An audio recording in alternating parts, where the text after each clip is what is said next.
All the demonstrations shown in this video were exhibited in the National Conference on Will Body Program and Humane Alternatives for Laboratories in Veterinary Education in the Department of Veterinary Anatomy on 30th August 2019 in NTR College of Veterinary Sciences, Gannavaram, Andhra Pradesh.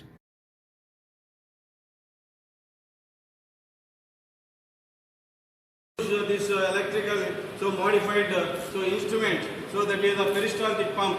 So with this one, we can increase or decrease the speed of flow into the body depending on the obstructions whatever there in the body or free flow of the body. So like that, we can see. So this is this one RPM regulators also are there. So we can regulate the RPMs also with these regulators, reverse flow or the forward flow. So now you can see, this is the catheter we are using to put this umbilical cord. So this is the umbilical cord, where you can see 4 structures are there. So these 4 structures, one is, that is the umbilical vein. So one is the umbilical vein and the other is, you can see, this is the urachus is there, urachus and 2 umbilical arteries are there. So these are the 4 structures you can see in this umbilical cord. So actually we developed this fetal embalming through the umbilical vein approach. So through the umbilical, that is the normal circulation, through the umbilical vein, so the blood enters into from the mother, enters into the fetus like that, so it comes out of umbilical arteries.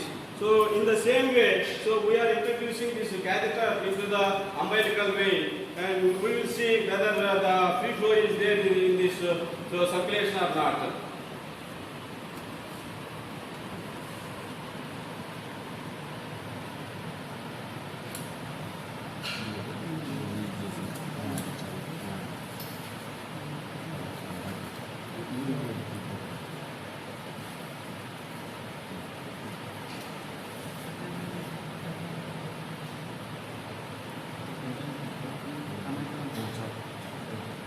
So now we are introduced this catheter into the umbilical vein. So we can start the function of the peristaltic pump. So you can see here, this is the forward step you can, it is started. Now it is, the flow is coming through this tube. So it is suctioning from this tube and it is pumping to this tube outlet.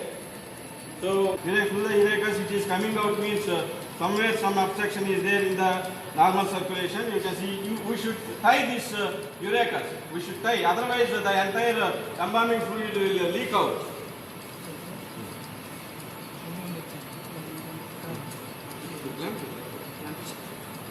Or we can clamp. So now you can see 138 RPM per minute. It is going, flow is going. 138.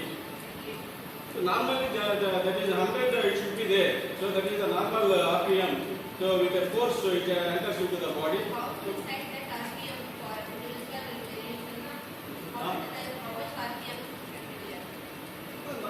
The minimum is 100. Minimum is 100. So below that one is that pressure may not that much.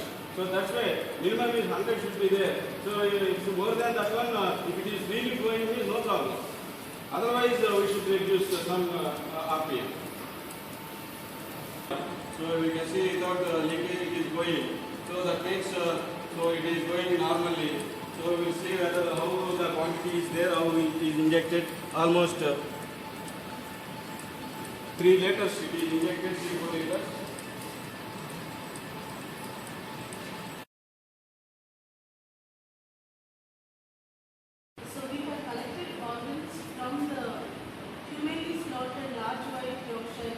We are just going to demonstrate to the kidney and the liver.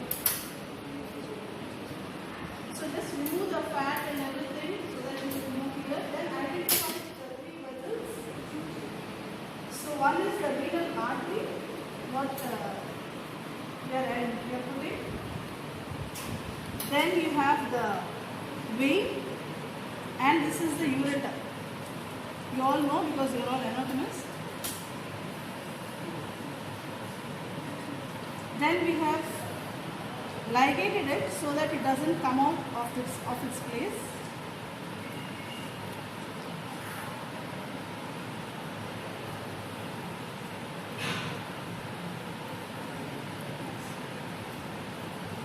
Then we have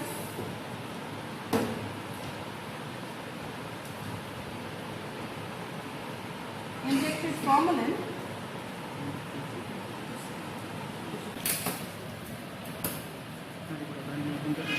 So sometimes there are chances of leakage. So through that we are going to, in the leakage we are going to clamp.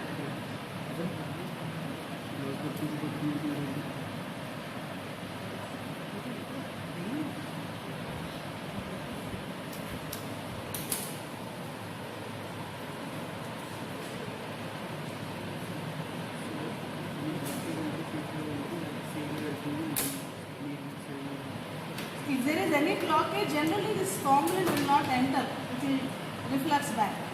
So because it is going freely, it means that there is no hindrance. About 200 ml we are injecting now. So now it's almost full.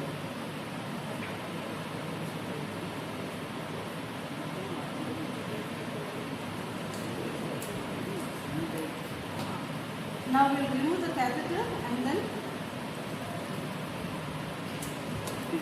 ligate it so that it does not come outside through that vessel again. This we are going to keep in 10% formalin for 1 week. Then we are going to shift it into the freezers. So before the practical classes, the day before we put them in coolers so that the next day we will remove them from the cooler and then demonstrate to the class. Your blood supply, so through the portal wing we are going to inject this. The diameter is very much big, so that is why we are using a bigger one directly from the peristaltic pump.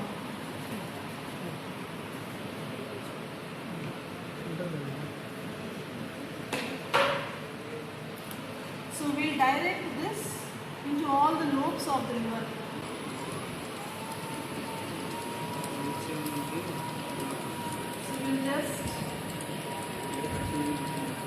This liver, it was actually brought with some cuts. So you can see how the liver is being filled up. You can see how it is getting the difference in the colors over there. So madam has got a small doubt like already the blood is there inside. So how you are going to inject formalin? So sometimes what we do generally, we flush out with normal saline first. Then we actually inject the formalin so that whatever is inside will be first coming outside. Then the empty vessels are filled up with formalin. That is even more better. Left side is not full. So we are directing this into the other side.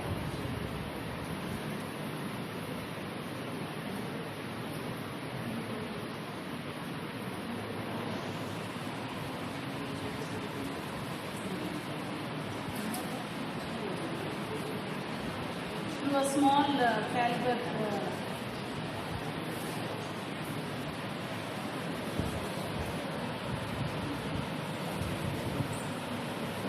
So we asked the students comprised of a group of final year students, and we asked those students how many of them think that harmful animal labs take a psychological toll on students. We will pass the hosepipe from the cardia, then we will direct it to so that it will enter into the duodenal loop. When it is crossing or it enters into the duodenum, at that time, first of all we have to insufflate these organs. The insufflation will result in the dilation of the GIT. Once they are dilated or insufflated, then the removal of the remaining content is very easy. First we have to insufflate. As you all know that in the pig and the ruminants, that one structure is there in the pylorus, that is what we are calling the torus pyloricus. Sometimes it interferes with the passage But like in what manner we are passing the stomach tube, in the same manner we can pass this hose pipe into the duodenum. As you can see in this one, this is the duodenal loop. So through the rhodos pyloricus area, we have to guide with the help of the finger, okay, or you can remove the fat, so it will be little easy. Like that, you have to pass the pipe within the duodenal loop. Then you have to insufflate it.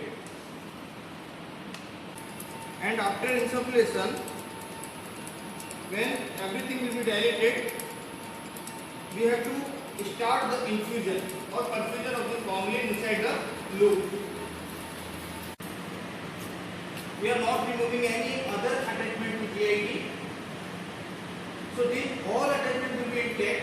We can insufflate these with the normal air, with the normal air pump.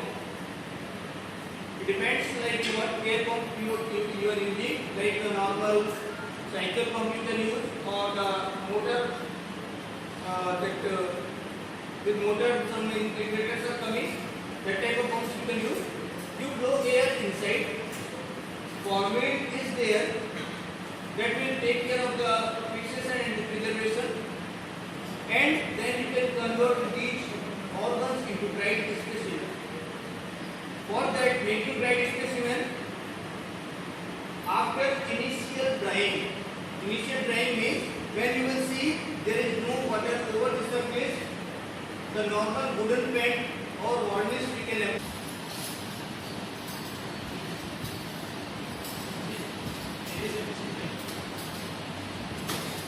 But we have checked in the other type of proceedings, they are having very good fixative effects. So depending on the size of the cadaver, we can use either the peristaltic pump where the low pressure is sufficient. Generally, these type of instruments we are using for the small cows, fetuses, dogs, cats, or whatever specimen we are getting. But when we are getting the larger size specimen, or we have an idea that it may have the hard clots, in that case we are using the cadaver injector. Here we can see, if we are keeping this outlet closed, you can see in the pressure gauge, pressure is slowly increasing. We can control the flow depending on the condition. Like if we are having a hypersized animal or 1 to 2 years old calf, we can keep pressure at 4.5 psi, or it should be minimum 3 psi. Then if we are doing for the larger animal, let it be raised little bit. After that you have to close, you have to keep this valve closed. Then when you are getting the sufficient pressure, you can release it.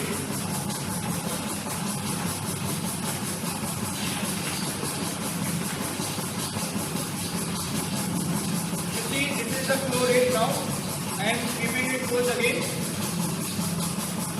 If larger animal is there or hard clots are there, let it be go above 6. Whenever injection method, you can get all the things, this distribution of the fixatives properly over the body, including the cranial cavity, brain, that RCM, circle of Willis. The participants were given the Will Body Program Workshop e-manual at the end of the conference, which contains the techniques which are adopted in the department. This manual also comprises the demonstrations exhibited during the workshop. So that was it for today's video. If you like this video, give it a thumbs up. If you haven't subscribed to Vet Visit, then yes, please do. I'll see you next time. Till then, take care of yourselves and keep loving animals like you always do.